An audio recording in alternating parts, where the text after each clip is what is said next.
Oy, Gio! Buhat-buhat ni Gio ang isang balde ng isda. Binaba niya ito sa buhangin, kasabay naman ang paglapit ng mga kapwa niya mangingisda. Konti lang ang kuha mo ah. Hinawi ni Gio ang butil ng tubig na tumulo sa kanyang noo. Umulan kasi habang nasa karagatan siya kanina. Oo nga eh, 2 araw ng ganitong eksena. Minamalas ka man minsan sa isda. Swerte ka naman sa chicks. Tingnan mo oh, nakatingin sa'yo. Sabay turo ng mga kapwa mangingisda sa kanang bahagi ni Gio. Tumingin naman doon si Gio at naabutan ng 2 babae na kinikilig ng lumingon siya.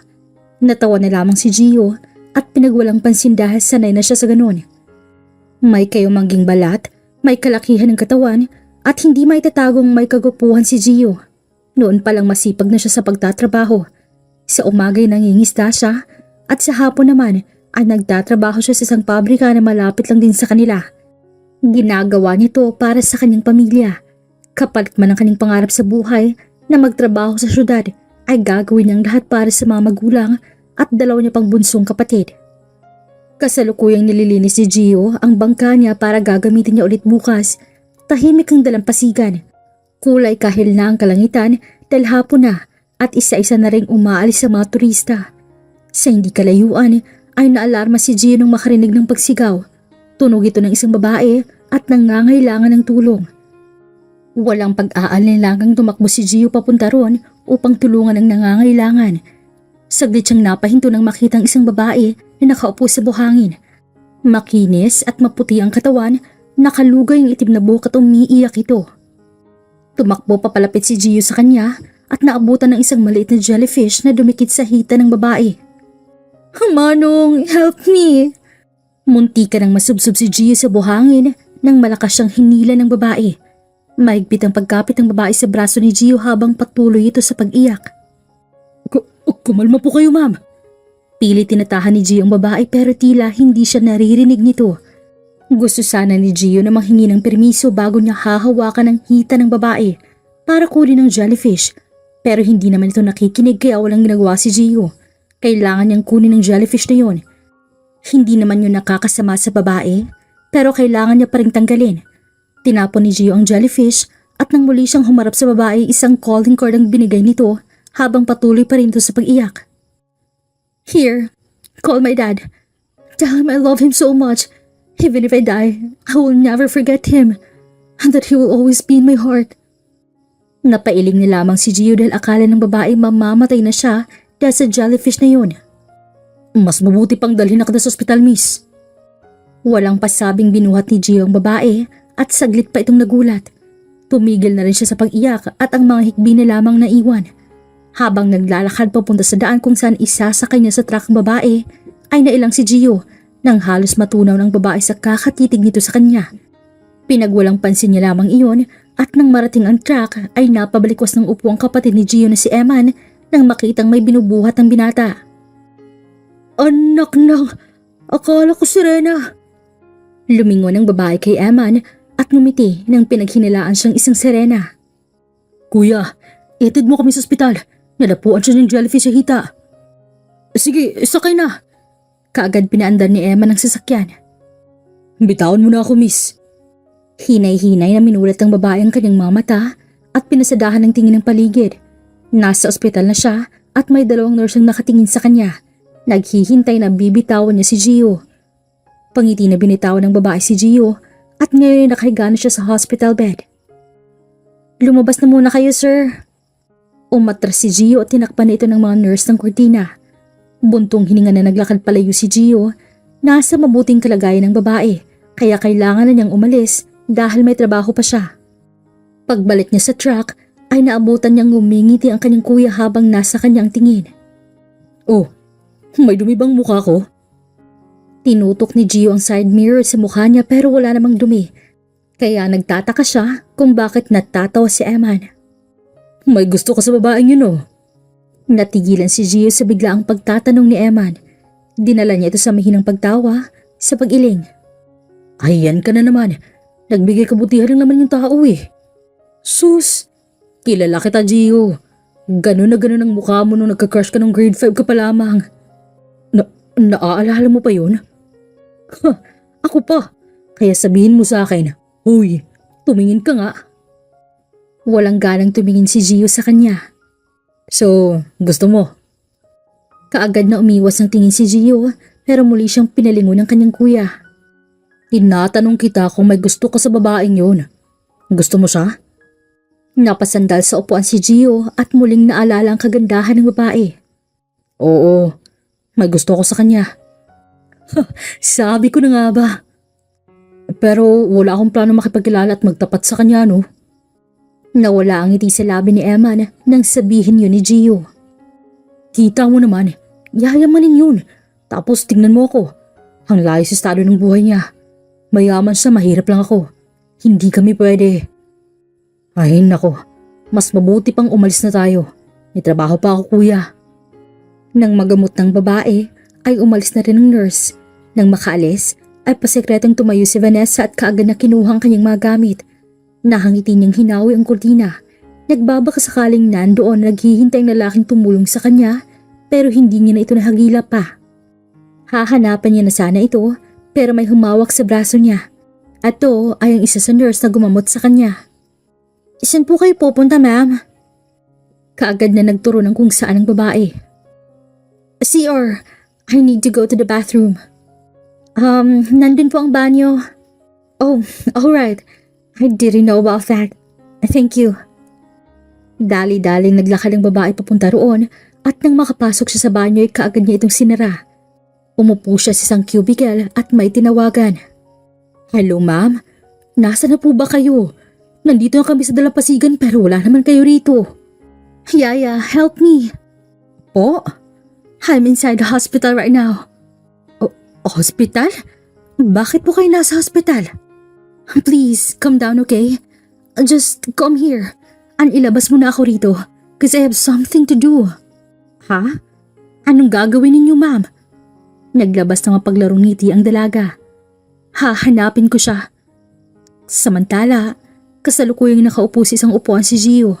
Break time na ngayon sa pabrika kaya nagpapahinga na muna siya. Napansin niya ang isang matigas na bagay sa bulsa niya kaya kinuha niyang nakalagay doon.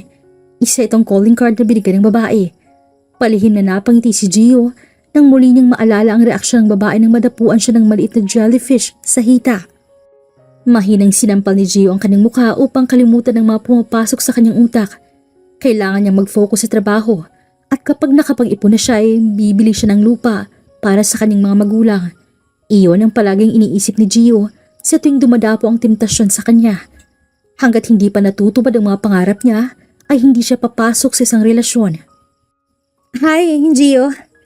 Kaagad na tinago ni Gio ang calling card nang may 3 babae ang lumapit sa kanya. Sila ang makatrabaho ni Gio sa pabrika. Kakatapos lamang ng kanilang trabaho at magpapahinga na rin sila.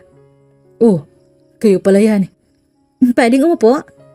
Tanong ng isang babae sa manipis na boses. Tumango na lamang bilang sagot si Gio at dali-daling umupo ang 3 babae sa kanyang tabi. Ginawa ni Gio ang lahat upang maalis ang atensyon ng mababae sa kanya pero hindi man lang ito kumurap ng tingin. Sige, una na ako sa inyo. Kaagad tumayo si Gio at aalis na sana nang hawakan ng isa sa babae ang kanyang kamay. Palagi ka na lang ganyan sa amin, Gio. Nakasimangot ito at ilang segundo na lang yata iiyak na. Oo nga, hindi mo kami pinapansin. Kapag lumalapit naman kami, kaagad ka namang umaalis. Asik naman ang isa. Dinala ito ni Gio sa mahinang pagtawa. Pasensya na. Sabihin mo nga, Gio. May gusto ka ba sa akin? Nagtaasan ang balahibo ni Gio nang isigaw yun ng isang babae. Tumigil ka nga. Akong gusto niya. Napatras si Gio na magtulakan na ang 3 babae na nag-aagawan nito kung sino talagang gusto nito. Kahit ang totoo ay wala ni isa sa kanila. Nakuha tuloy ng ibang nandoon ang kanilang atensyon. Kaya nakaramdam ng hiya si Gio at hindi na niya alam ang gagawin sa 3 babaeng yun. Gio is mine. Natigil ang 3 babae nang may malakas na boses ang nagsalita sa likurang bahagi ni Gio. He's just mine. Napalingon si Gio sa likuran at napalaki ang kanyang mga mata sa gulat nang makita ang babaeng nadapuan ng jellyfish sa hita, ang babaeng dinala niya sa ospital at ang babaeng natitipuhan niya ay nasa harap na niya. Naglakad ang babae palapit kay Gio. Hindi pinapansin ang tingin ng ibang tao, tanging kay Gio lamang. Inabot niya ang kanyang kamay at naglabas ng ngiti. I am Vanessa Janine Gervasco. You can call me Vanessa. Or baby. O baka gusto mo ng love? Nice meeting you, Gio. Alas 5 na ng hapon at malapit na magtapos ang trabaho ni Gio. Kasalukuyan siya nagbubuhat ng mga tela papunta sa stockroom nang lapitan siya ng isa sa mga kasamahan niya. Pre, kanina ka pa tinititigan ng babaeng yun. Kilala mo? Tumingin si Gio kay Vanessa na nakaupo sa isang upuan habang nasa kanya lamang ang tingin habang may 2 tauhan siyang nakatayo sa tabi nito. Hayaan mo na. Tanging sagot ni Gio bago ulit bumalik sa pagtatrabaho. Tapos na rin ang duty niya pero hindi pa rin umaalis si Vanessa at pati sa paglabas ni Gio ay nakasunod ito. Ilang beses na siyang tinawag ni Vanessa pero nagpigil lamang si Gio at hindi na lumilingon. Gio! Sa pagkakataong to ay hinawakan ni Vanessa ang braso ng lalaki. Baka sa mukha ni Vanessa ang pagod sa kakahabol kay Gio pero hindi rin maitatanggi ang kagustuhan nitong makausap ang lalaki. Tahimik na magkatabing nakaupo sa isang bench kaharap ng isang maliit na parke sina Gio at Vanessa. Pinangunahan ni Vanessa ang pagsasalita. Gio ang pangalan mo, tama? Yun ang narinig ko mula sa mga katrabaho mo. Seryoso lamang ang mukha ni Gio na tumango habang si Vanessa ay abot langit ng saya ng tumango si Gio. Oh, ako nga pala. Here. Inabot ni Vanessa isang makapal na papel na pera. This is my gift for you. You helped me this morning from the jellyfish. Thank you so much. Pero hindi ito kinuha ni Gio. Hindi ako tumatanggap ng kapalit. Desisyon ko yun na tulungan ka. Magpupumilit pa sana si Vanessa pero napagdesisyonan niyang huwag na kaya iniba na lamang niya ang usapan. Ang ganda pala ng lugar niyo rito. Gusto ko sanang libutin. Pwede ka ba? Pasensya na. Hindi ako pwede. Pero may kilala akong tour guide na pwede kang gabayan. Napakurap si Vanessa nang hindi kumagat sa plano si Gio. Muli siyang nag-isip ng paraan o topic na pwede pang sabihin pero hindi yun natuloy nang tumayo na si Gio para umalis. Gio, teka lang. Tumigil sa paglalakad si Gio at muling lumingon kay Vanessa. Ano yun? Kung may gusto ka pang sabihin sa akin, sabihin mo na. May trabaho pa akong kailangan asikasuhin. I like you. Natigilan si Gio sa mga sinabi ni Vanessa. Kusang lumakas ang tibok ng puso niya at hindi inaasahan ang mga sinabi. Pero imbis na magpadala sa sariling emosyon, pinili niya ang hindi sabihin ang nararamdaman niya.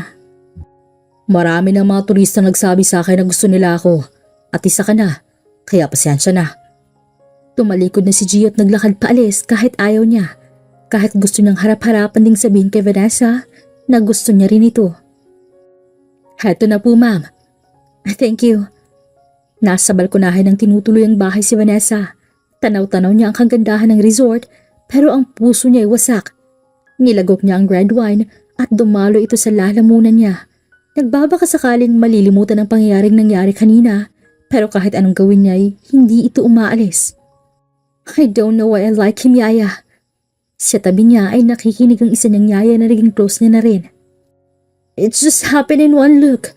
Then everything went blessed but now I am broke. He rejected me. He rejected the daughter of this resort. Okay lang yan, ma'am.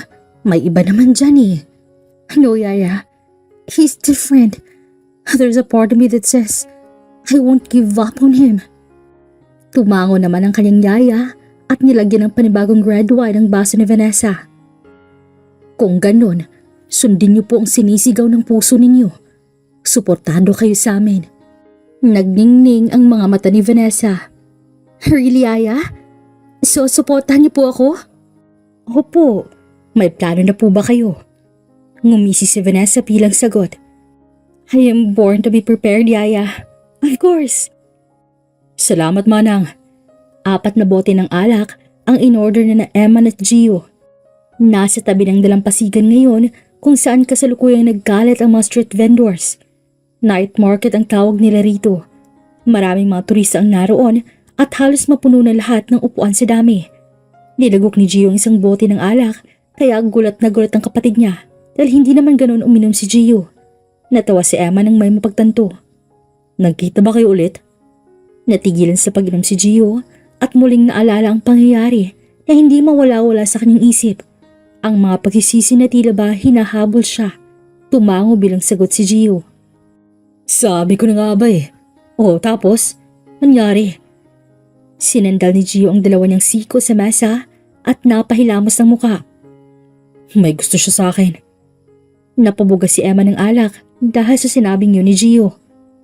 Anak ng...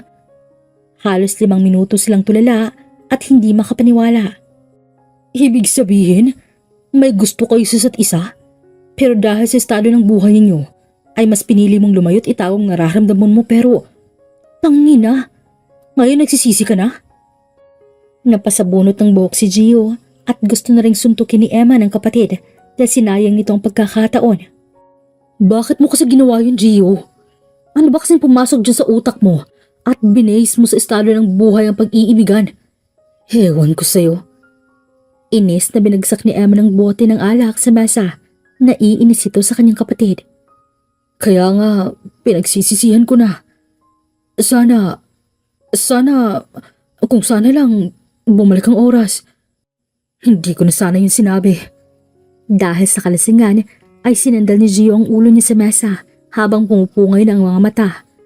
Napabuntong hininga na lamang ang kanyang kuya at tinapik ang kanyang likod.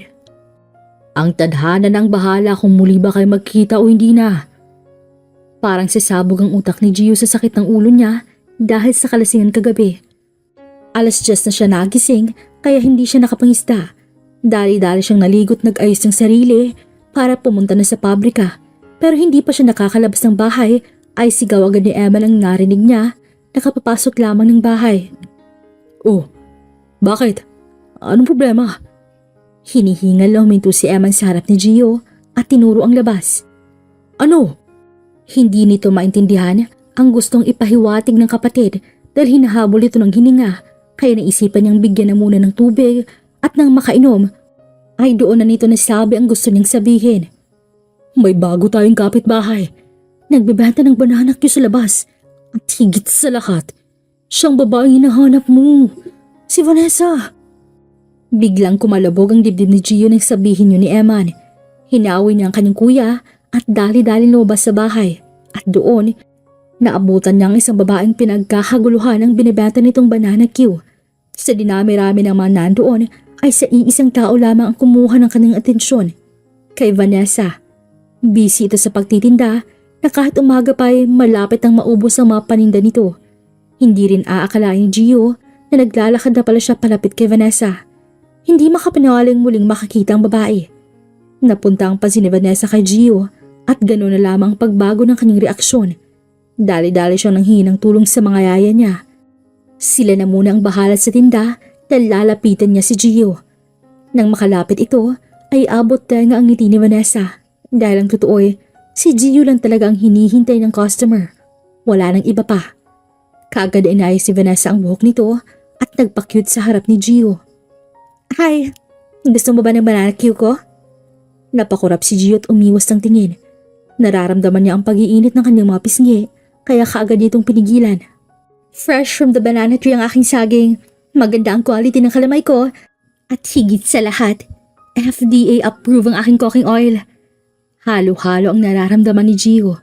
Kinikilig, natatawa at masaya siya dahil muli niyang nakita ang babaeng kanyang gusto. Bibili raw siya ng 3. Sabay akbay ni Eman sa balikat ni Gio. 3? Bakit 3? Muling bumalik sa tinda si Vanessa at naglagay sa plastic ng 3 banana cue. Kasi sabi niya, I love you. Mahigpit na tinakpan ni Gio ang bibig ni Eman upang tumahimik ito sa mga pinagsasabi. Here are your banana cues. Nakangiting inabot ni Vanessa ang plastic kay Gio at nagdalawang isip pa siyang kunin ito. Salamat uubusin to ni Gio. Si Eman ang kumuha sa plastic ng tila walang plano na tulala lamang si Gio. Mahina pang tinulak ni Eman ang kapatid palapit kay Vanessa bago umalis at iniwan ang dalawa. Nagkaroon ng katahimikan sa kanilang dalawa pero pinutol iyon ni Gio. Nagbebenta ka pala ng banana cue? Obvious na tanong ni Gio. Yes, at saka dyan ako titira. Sabay turo ni Vanessa sa isang maliit na bahay. Napakurap si Gio dahil ang akala niya ay mayaman si Vanessa. Mali pala siya ng inakala. Kahit ang totoo ay nagpapanggap mahirap lamang si Vanessa upang mapansin siya ni Gio dahil napagtanto niya kagabi na iniiwasan siya ng lalaki dahil sa estado ng buhay nito. Lumaking matalino pagdating sa pagkilatis ng emosyon si Vanessa at marunong din siyang magbasa ng pag-iisip ng isang tao gamit lamang ang mga mata. Isa sa dahilan kung bakit nagustuhan ni Vanessa si Gio ay dahil hindi nito mabasa sa unang tingin pa lamang.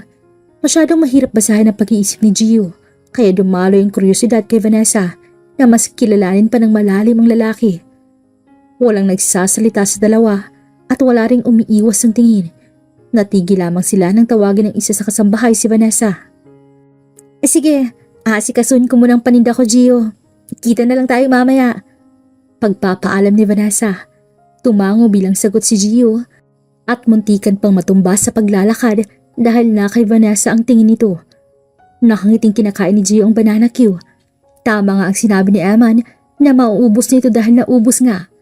Kahit sa pagtapon ng plastic at stick sa basurahan ay abot dahil ang ngiti ni Gio at kahit nasa bangka na siya habang nangingista ay nakangiti pa rin.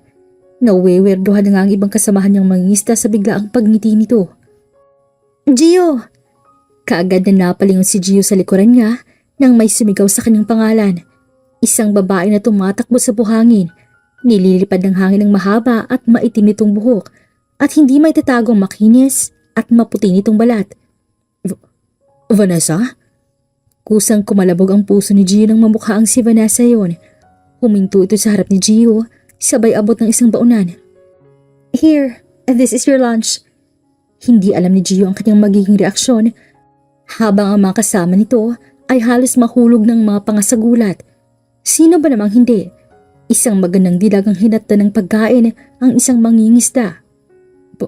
Para sa akin to? Yes, that's an act of kindness as your friend. Tila tumunog ang tenga ni Gio sa huling salitang sinabi ni Vanessa. Friend? Ha? Wala. Enjoy your lunch ha. Una na ako. Naglakad na paalis si Vanessa habang si Gio ay hindi pa rin kumakawala ang titig kay Vanessa. Hanggang sa matapos ang pangingista ay hindi niya nakalimutan ang mga sinabi nito. Friends? So, kaibigan niya lang ba talagang turing niya sa akin? Nagsasabi mo dyan.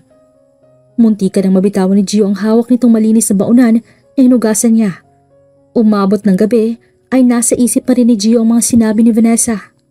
Teka. Kanino yung baunan ha? Tinago pa ito ni Gio pero huli na dahil nakita na ni Eman. Ano lang to? Hinatdan ka ng pagkain ni Vanessa? Kaagad tinakpan ni Gio ang bibig ni Eman dahil masyadong malakas ang boses nito at baka marinig ng mga kapitbahay. Natawa naman si Eman nang mahulaan niya ito. Ikaw grabe ka na. Mahinang siniko ni Eman ng kapatid at si Gio namang napangiti sa kilig. Inakbayan ni Eman si Gio at seryosong hinarap. Usapang lalaki nga, Gio. Kailan mo planong sabihin na may gusto ka rin kay Vanessa ha? Iyon din ang katanungang patuloy na umiikot sa isip niya. Huwag na muna yata. Naku, yan ang mahirap sa'yo. Kumalas sa pagkakaakbay si Eman at nagsandok ng kanin sa plato.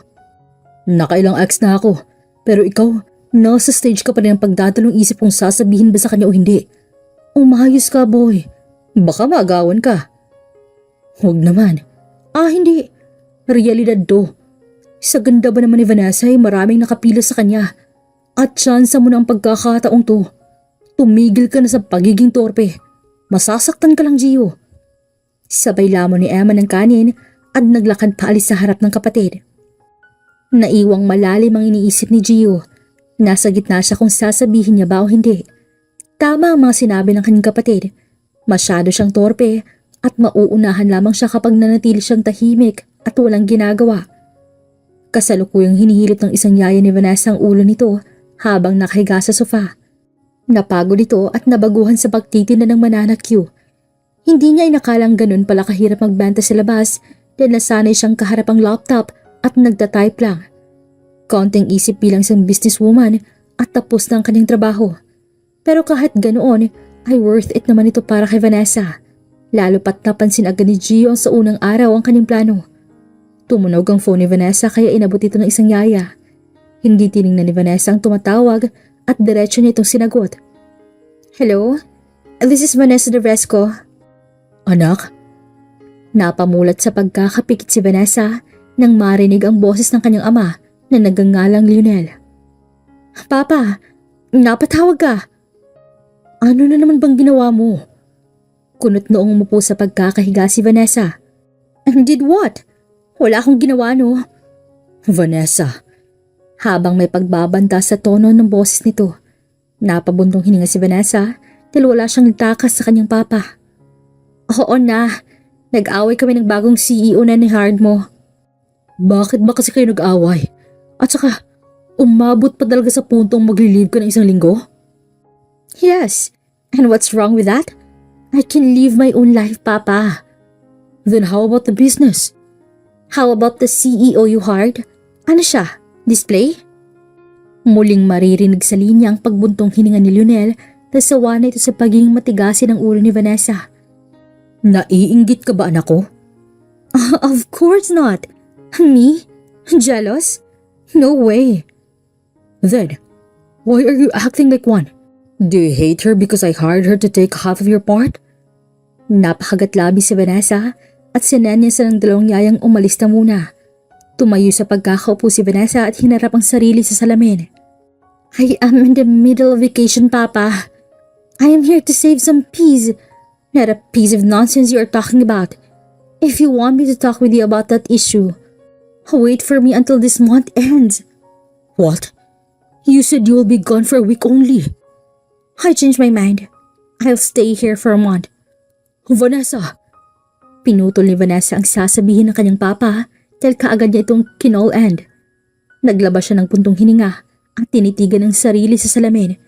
Nalulungkot siya para sa kanyang ama dahil sa katigasan ng kanyang ulo at pagiging immature. Totoo na nakipag-away siya sa bagong CEO dahil naiinggit si Vanessa, lalo pat kalahati ng parte ng trabaho niya ay mapupunta sa babaeng yun at ayaw niya ang kinukuha ang sa kanya kaya inaway niya ito. At imbis na palakihin pa ang problema, ay pinili na lang niyang magbakasyon para makalanghap ng hangin at makapag-isip ng plano kung ano bang nararapat. Hindi makatulog si Vanessa dahil maraming pumapasok sa kanyang utak. Hindi umaalis ang boses sa kanyang papa na patuloy siyang pinapagalitan. Tumayo siya sa pagkakahiga at kumuha ng long sleeve sa cabinet. Isusuot niya ito dahil lalabas siya sa maginaw na gabi. Tahimik ang daan at nanibago roon si Vanessa. Lalo pat ang nakasanayan niya ay kahit alas 3 ng umaga ay puno ng transportasyon ng daan. Wala nang ibang lugar na alam si Vanessa, maliban na lang sa dagat, kaya roon siya pumunta. Nilipad ng hangin ang kanyang buhok at sumapol sa makinis ng balat ang lamig ng hangin. Niyakap ni Vanessa ang kanyang sarili at napangiti sa kapayapaang nararamdaman. Napakunot noo siya ng mamukha ng isang lalaking nakaupo din sa buhangin. Walang suot na pangitas sa damit at klaro ang kalakihan at moreno nitong katawan. Napamura sa saya si Vanessa ng tama ang hinala niya kung sino yun. Tinawag niya ang pangalan ni Gio at kaagad namang napalingon ng binata na kasalukuyang nasa taimtim na estado ng sarili. Nang makita kung sino yun, ay kumalabog ang dibdib nito at kaagad siyang umayos ng upo. Tumayo si Gio at sinalubong ang tumatakbong si Vanessa. Didn't expect seeing you here, masiglang sabi ni Vanessa. Same. Nauutal na sagot ni Gio. Mahinang natawa si Vanessa. Dinhalata niya ang kinakabahan na si Gio. Ano ba? Ngayon ka pa nahiya sa akin? Ako nga pala. Kumusta ang banana cue kaninang umaga? Masarap ba? Oo, masarap. Baka bukas, bibili ako ulit. Habotenga naman ang ngiti ni Vanessa dahil sa mga sinabing iyon ni Gio. Ikaw talaga? Pero sige, ikaw na nagsabi ah. Umupo sa buhangin si Vanessa at ganoon din si Gio. Kaharap nila ang dagat na mahina lamang ang alon at tanaw din nila ang malaking buwan. Bakit ka pala nandito, Gio? Gusto mo rin bang lumanghap ng preskong hangin? Oo. Masyadong mabigat lang dinadala ng utak ko kaya naisipan kong umupo rito. Pareha pala tayo eh. Tungkol saan ba yung sa'yo? Napatingin si Gio kay Vanessa na naghihintay ng kanyang sagot. Tungkol sa ano? Sa trabaho. Kahit ang totoo, ay iniisip ni Gio kung anong gagawin niya o kung sasabihin niya ba kay Vanessa patungkol sa nararamdaman niya. Hindi niya alam kung paano sisimulan at ano ang susunod na sasabihin. Aaminin ni Gio na no girlfriend since birth siya. May mga nagugustuhan siya pero hanggang doon lang dahil torpe siyang klaseng tao. Akala nga ng iba'y sa kagwapuhan niyang yan ay marami na siyang nakasintahan pero kabaliktaran iyon. Dalawa pala ang trabaho mo. Grabe, nakayanan mo yun? Namamanghang tanong ni Vanessa. Oo naman, porsigido lang at determinasyon. Bumuntong hininga si Vanessa at naalala ang mga masasakit na salitang binibitawan ng kanyang ama kanina. Meron din naman ako niyan. I am a workaholic person since I was 18 and now I am 25. It felt like all my hard works doesn't paid off. Bakit po naman yun nasabi? I was being fooled. Yes, I was paid equally but the fact that they didn't acknowledge my proposal before at saka lang nila ginawa yun nang magreklamo na ako. Sounds so dreadful. Like, if hindi ako nagreklamo nun, they will just pass it like that? Ay, bakit ko pa kasi naalala yun? Mahinang natawa si Gio na ikinalingon naman ni Vanessa. What's funny? Nakakamanghalang na malamang kabaliktaran ako sa'yo. Kung kaya mo kasing ipaglaban ang sarili mo sa tama, ipaglalaban mo talaga. Abang ako, hindi nga magawang sabihin ang nararamdaman ko sa isang tao. Ha? Anong ibig mong sabihin? Wala. Ang sabi ko, ipagpatuloy mo lang na ipaglaban ang sarili mo kung sa anong tama. Ganoon na lamang ang pagpigil ni Vanessa na kiligin sa mga sinabing yun ni Gio. Ganun ba? Okay, sabi mo yan eh. Mahina niyang sinapak ang malaki nitong balikat at napakagatlabi siya ng matigas yun. Pinaypayan ni Vanessa ang sariling mukha nang mag-init ito sa kilig. Ang init din pala no? Tumayo siya sa pagkakaupo at lumapit sa tubig. Naranasan mo bang maligo sa dagat kapag gabi? Hindi pa. If swimming pool ang pag-uusapan, I already tried it. Kung ganun, subukan natin. Ikinagulat ni Vanessa na biglang tumakbo si Gio papunta sa dagat at sumisi dito. Gio! Natakot pa si Vanessa ng halos 5 segundo nang hindi nagpapakita si Gio. Laking ginhawa niya nang sumisid na rin pataas si Gio. Nabasa na ang buong katawan nito, pati ang buhok niya na mas nagpapula sa mga pisngi ni Vanessa. Ang pogi mo talaga, Gio. May sinasabi ka? Ang sabi ko, maliligo rin ako. Tinanggal ni Vanessa ang suot na long sleeve at tumakbo papunta sa dagat. Napatili pa ito sa temperatura ng tubig. Nanibago pa si Vanessa dahil first time niyang maligo ng dagat sa gabi. Luminga-linga pa ito sa paligid na parang takot na takot. Pero nawala yun nang hawakan ni Gio ang dalawa niyang kamay. Huwag ka matakot. 26 na taon na akong sumisisi dito tuwing gabi. At wala namang nangyayaring masama sa akin. Kaya huwag ka matakot. Tumango bilang sagot si Vanessa at nakaramdam ng gaan sa kalooban. Muntikan pang natumba si Vanessa pero kaagad siyang nahawakan ni Gio at napahawak naman sa dibdib ni Gio si Vanessa. Inalis ni Vanessa ang pagkakahawak niya sa dibdib ni Gio at nanghingi ng tawad dahil hindi ito sinasadyang mahawakan. Tahimik lamang na lumulutaw sa dagit silang dalawa. Walang may gustong magsalita at tila ang mga mata lamang nilang nakatitig sa isa't isa't nag-uusap. Sumasabay ang mahinang mga alon sa tahimik at malalim nilang pagtititigan. Malakas ang tibok ng puso nilang dalawa at tila dumadaloy ang mainit ang temperatura sa kanilang mga katawan. May kung anong temptasyon na tumutulok sa kanilang dalawa at hindi nila ito napigilan. Kusang dumapo ang kanilang mga labi sa isa't isa. Pinalupot ni Vanessa ang dalawa niyang kamay sa balikat ni Gio at maingat namang inangat ni Gio ang katawan ni Vanessa. Ngayon ay nakayakap na sila sa isa't isa.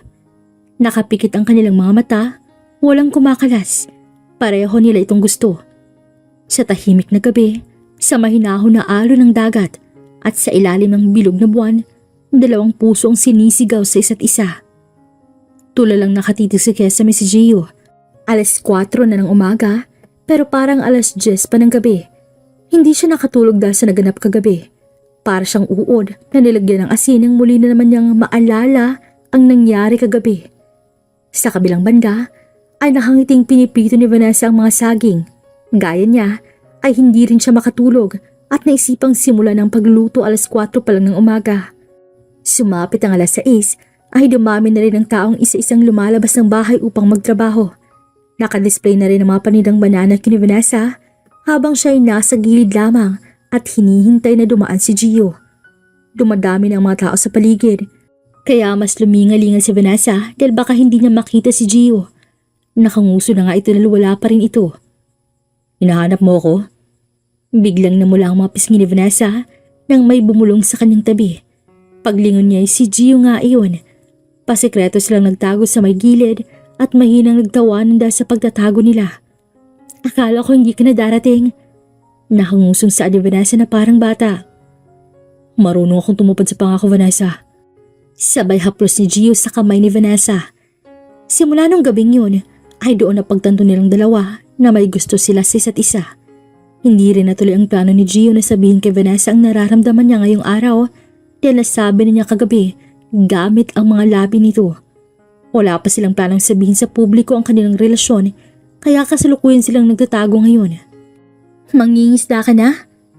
Tanong ni Vanessa habang inaayos ang nagusot na damit ni Gio. Oo kailangan. Pagdadalan ulit kita ng pagkain mamaya ha? Sige na, alis ka na. Baka iwan ka ng mga kasama mo Kumalas na sa paghawak kamay si Vanessa at kumaway kay Gio na naglakad palayo.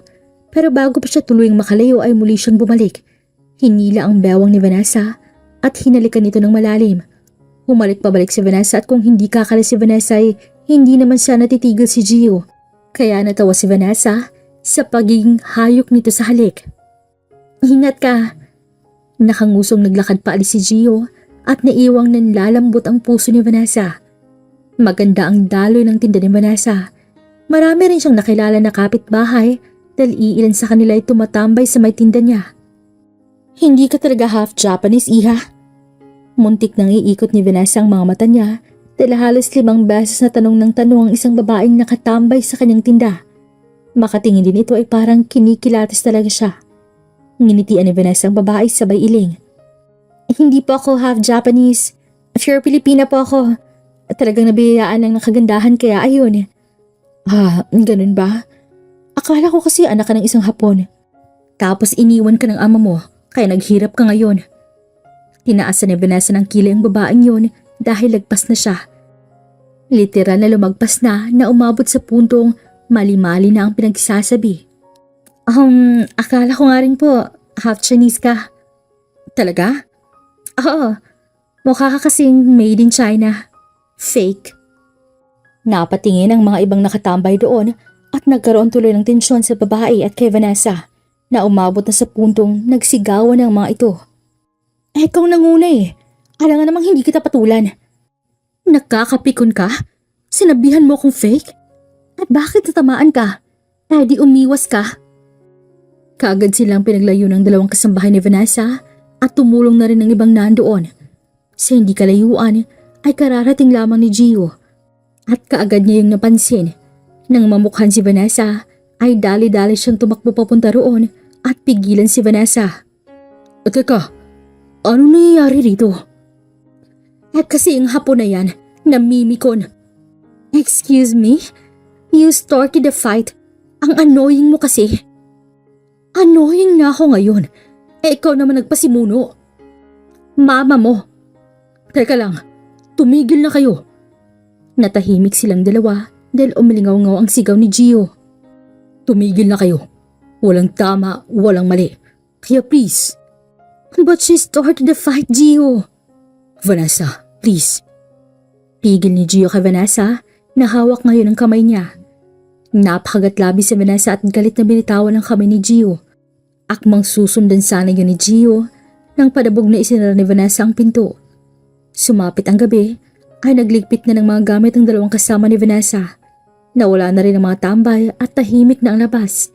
Pero nandoon pa rin si Gio at hinihintay na lumabas si Vanessa at kumalma pero hindi yun nangyari. Kumusta siya? Tanong ni Gio sa dalawang babae. Sa tingin namin, hindi talaga siya kakalma. Ganun ba? Mas mabuti po yatang pasukin niyo siya sa loob. Yung kayong dalawa lang. Pero baka huwag niyo na lang pong irason na kami ang nagpapasok. Naglabas ng buntong hininga si Gio bago tumango at pumasok sa loob. Naabutan niya nakaupo sa sofa si Vanessa habang kinakalikod ito ang screen ng phone. Vanessa. Mabilis namang napalingon si Vanessa habang nakakunot ang noo. What are you doing here? Vanessa, gusto kong... Kaagad sinalo ni Gio ang tinapon na una ni Vanessa hanggang susunod-sunod ito pero hindi nagpa-apekto si Gio.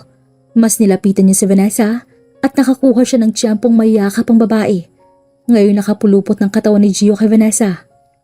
Vanessa, please. Kumalma ka. Vanessa, calm down. Ilang segundo lang ay tumahimik na si Vanessa at nawawala na rin ang tila puwersa nito na tanggalin ang mga kamay ni Gio. Salamat. Sabay halik ni Gio sa may leeg ni Vanessa. Gio, sorry. Wala kang kasalanan. Umikot si Vanessa at ngayong magkaharap na silang dalawa. Pinalipot ni Vanessa ang kanyang katawan kay Gio. Sorry kung nagawa kong magalit kahit kasalanan ko naman. Sorry kung masyado akong immature kanina. Wala kang kasalanan, Vanessa. Normal lang magalit at maglabas ng totoong emosyon. Wala kang kasalanan.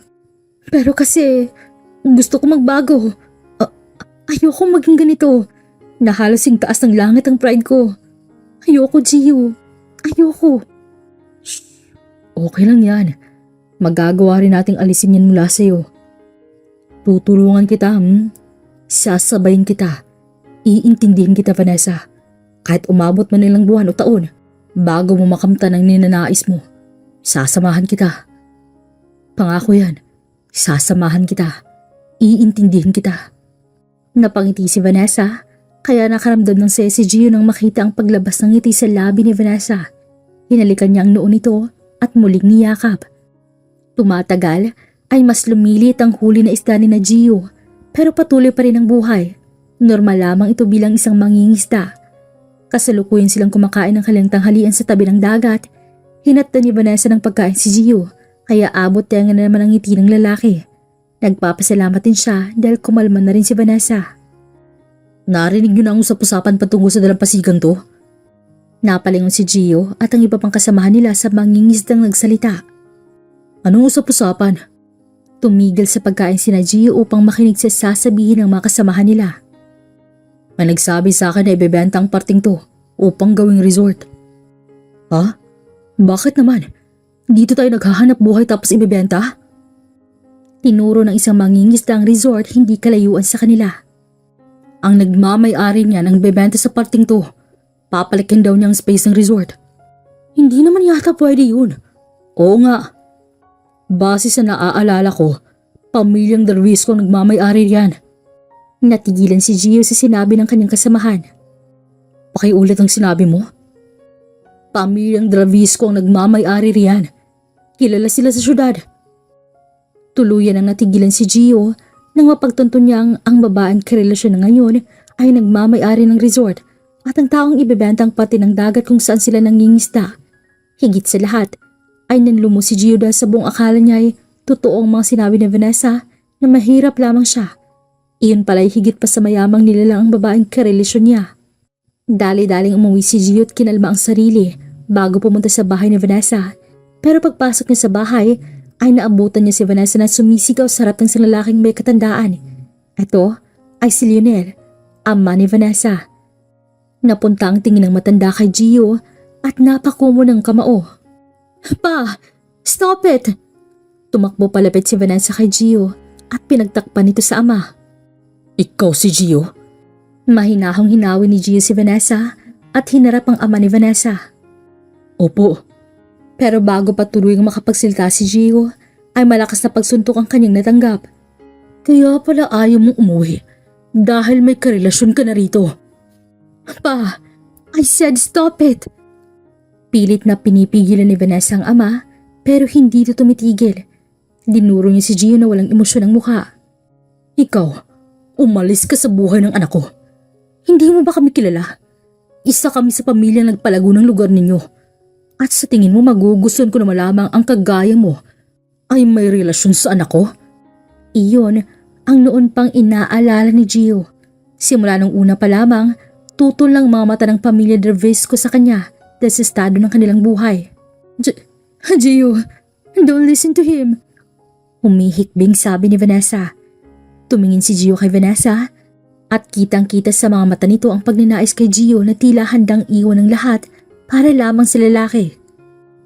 Land reclamation. May nagsabi sa akin na may proyekto kayo nun. Tumingin si Gio kay Lionel na nakakunot ang noo. Gusto ko sanang itigil ninyong proyektong yun. Isa akong mangingisda at kapag natuloy yun ay mawawalan kami ng hanap buhay. At sino ka para pigilan ang proyekto ko? Lalayuan ko ang anak ninyo. Iyon ang kapalit.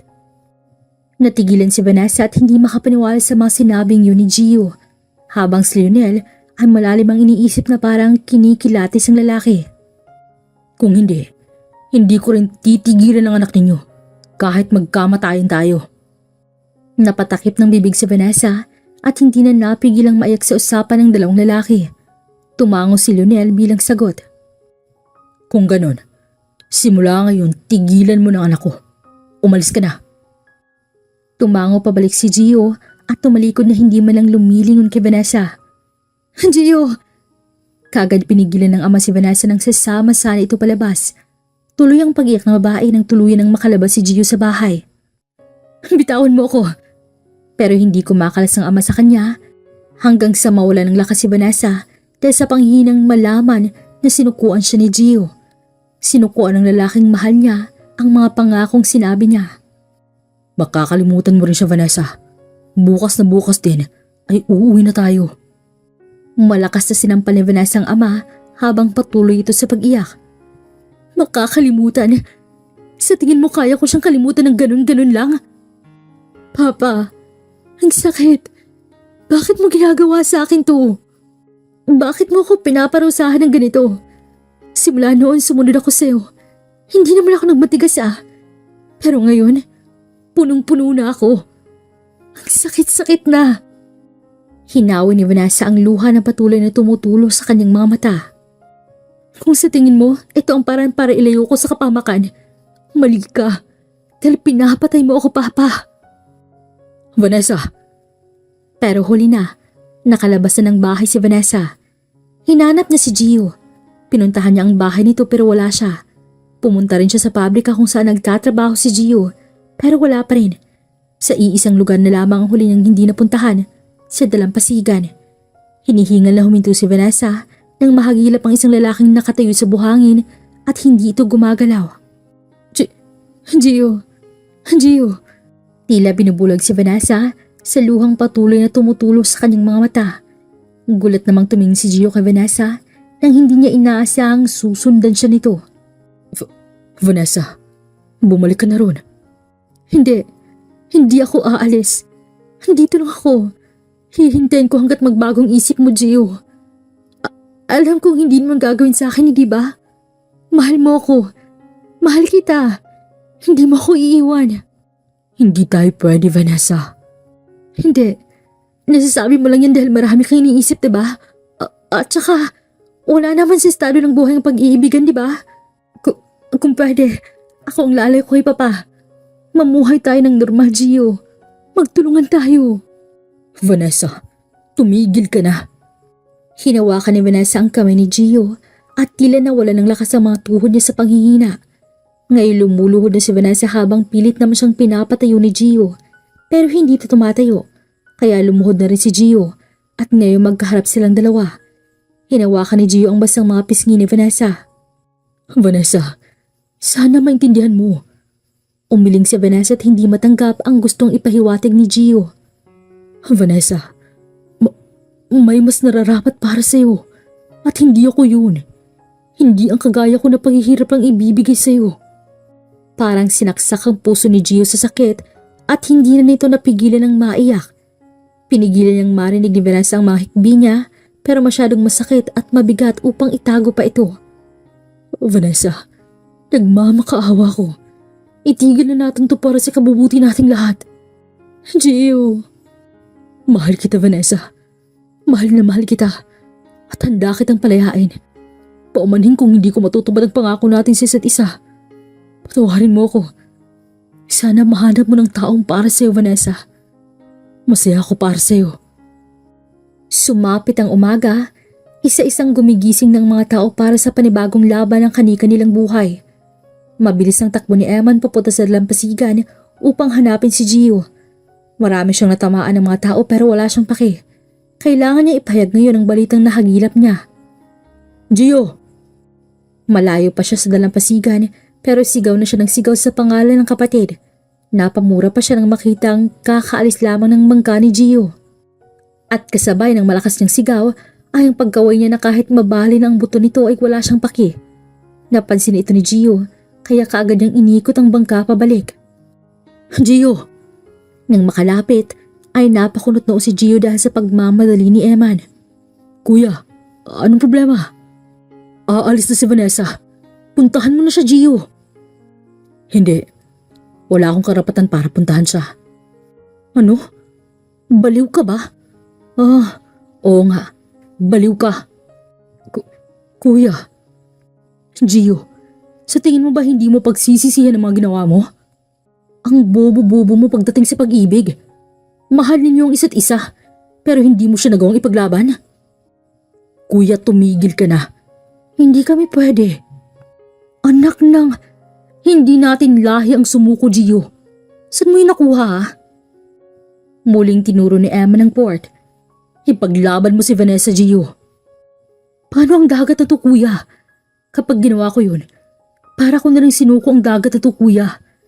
Paano ng mga kapwa ko mangingisda? Paano ng mga pamilya nila? Hindi ko hahayaang isuko to para lang sa pag-ibig.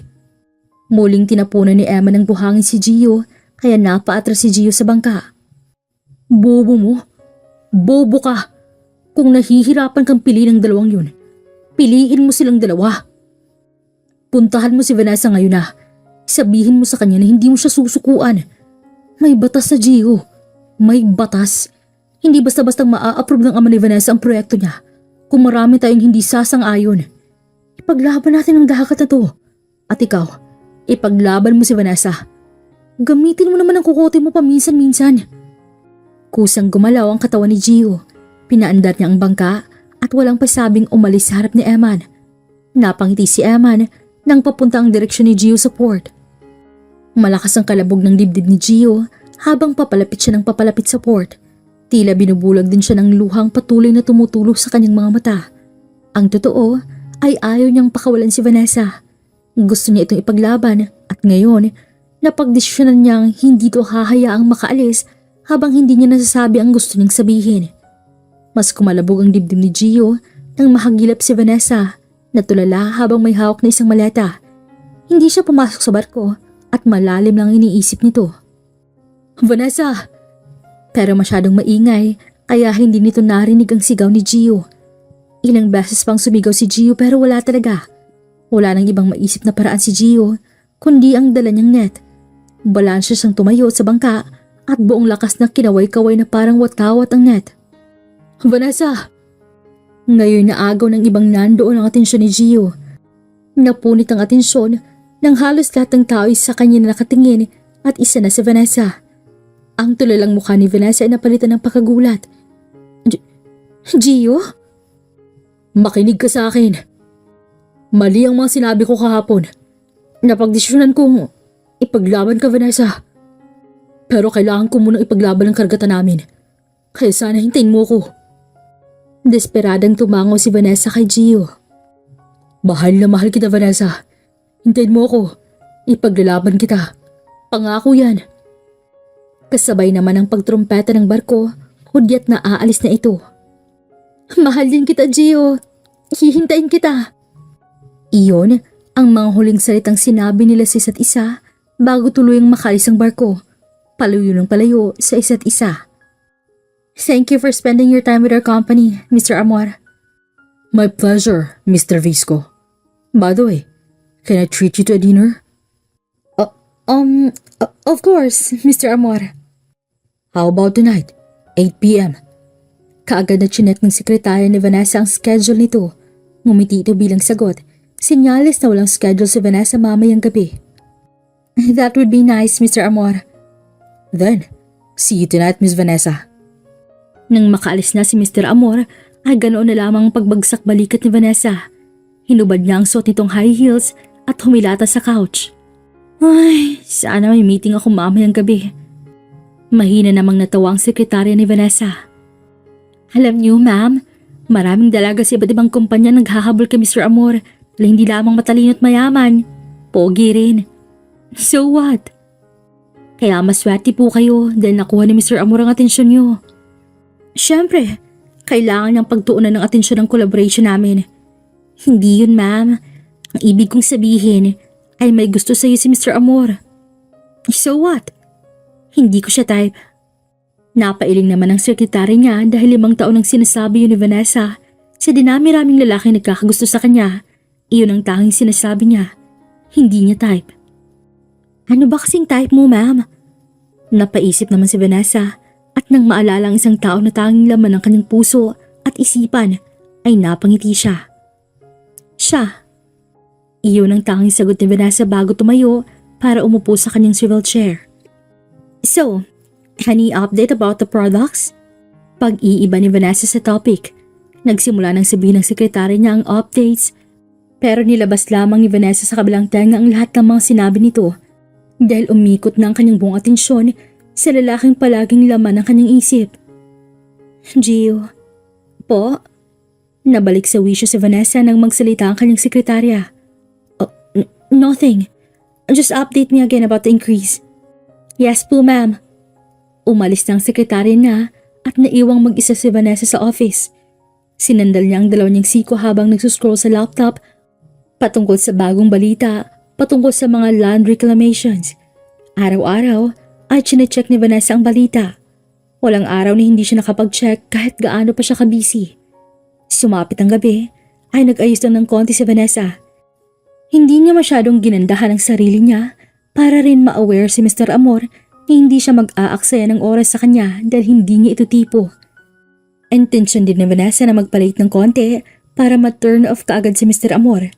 Sa loob ng ilang taon naman nag-i-invite sa kanya for dinner ay ganoon ang palaging ginagawa ni Vanessa.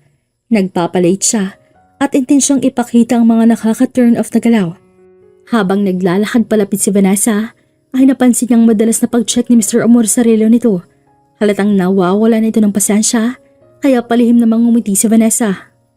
Oh my goodness, I'm sorry I am late. It's okay, Miss Vanessa. Nakangiting tumayo si Mr. Amor at akmang aalalayan sana paupo si Vanessa, pero dali-daling hinawakan ni Vanessa ang upuan at siya ang gumalaw roon upang makaupo siya.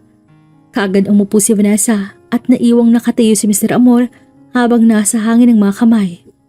I'm sorry. I almost forgot na may dinner pala ako with you. No, it's okay. I know you're a busy woman. I like it. I like your us. Did you said something? Wala naman. Mag-order na ba tayo? Of course. Inangat niya ang kanyang kamay at lumapit naman ang isang waiter. Nag-order na sila at dumating na rin ang pagkain. Pasta ang in-order ni Vanessa dahil may plano na naman siya. Nang kumain na siya, ay intensyon niyang nilagyan ang gilid ng kanyang bibig. Labag man sa kalooban ni Vanessa na maging isang winggit, ay kailangan niyang gawin yun para sa ikabubuti niya. Masarap? Tanong ni Vanessa habang may laman ang bibig. Kaagad napansin ni Vanessa ang pagkailang ni Mr. Amor dahil may ibang customer na napapatingin na rin sa kanila. Yes, it is. Inabot ni Mr. Amor ang isang tissue kaya kaagad na kinuha yun ni Vanessa at parang batang pinunasan ng kanyang bibig. Pinunit niya ang tissue at kinuskus sa mesa na may natapunang sauce. Nakita ni Vanessa kung paano nandiri ang mukha ni Mr. Amor kaya napasigaw sa isipan si Vanessa. Hanggang sa natapos ang dinner ay nahalata ni Vanessa na nawawalan ng gana si Mr. Amor sa kanya at iyon ang gusto niyang reaksyon na makita. Wala siyang pake kung masamang tao na siya sa piningin ng lalaki. Ang importante ay tumigil na ito at hindi na istorbohin ang buhay niya. Kung may gusto man si Vanessa na mangistorbo sa buhay niya, ayun si Gio lamang. Thank you for tonight, Miss Vanessa. I enjoyed it. Sus, thank you too. So, I gotta go? Walang pasabing tumalikod na si Vanessa at hindi hinintay na magsalita pa si Mr. Amor. Kumakatang naglalakad paalis si Vanessa sa saya. Isa sa achievements niya ay mapalayo ang malalaking nagtatangkang angkinin siya.